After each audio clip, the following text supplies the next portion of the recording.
Orchardist, advocate, and activist Fred Steele has been involved in the orchard industry for more than 2 decades. He will retire next week as president of the BC Fruit Growers Association and later this year as an orchardist. We had a chance to sit down and talk to Fred as he bows out. Why now?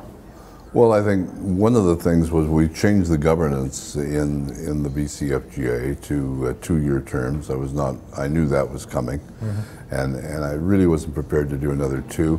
And really, when you think about it, I've been around for a decade.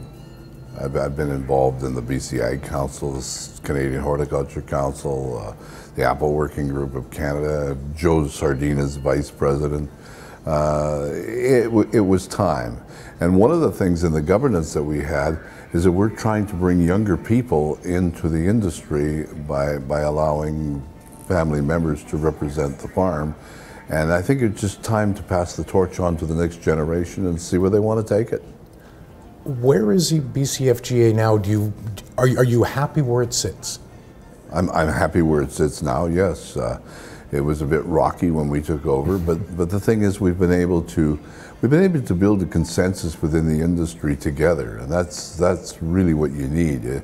Optimism is the catalyst to progress, and once you can instill a sense of optimism, people will do whatever it is they're going to do themselves, which is the beauty of it all. You know, it creates its own momentum. So many things have changed over the 20 years since you began your apple orchard, and even in the 4 years since you took over as president. What's the biggest change you've noticed? I think the biggest change is the attitude that we can do this, and people going out, and the farmers have always had an entrepreneurial spirit, but they've refound it in this industry. You know, if you look at the open fields of 4 or 5 years ago, we're now seeing trees being planted in them again, and new varieties, and you know, different commodities in a sense of cherries and apples. Apples are still #1. Cherries are doing very well and closing the gap. What we want in this industry is no poor sisters, as it were.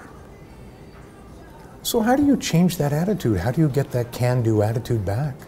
Well, I think when you have to go out and, you know, everybody says we can do this, we can do that, but you got to do something. For my full one-on-one interview with Fred Steele, click on the story on Castanet, which will be up later. For Castanet News, I'm Wayne Moore.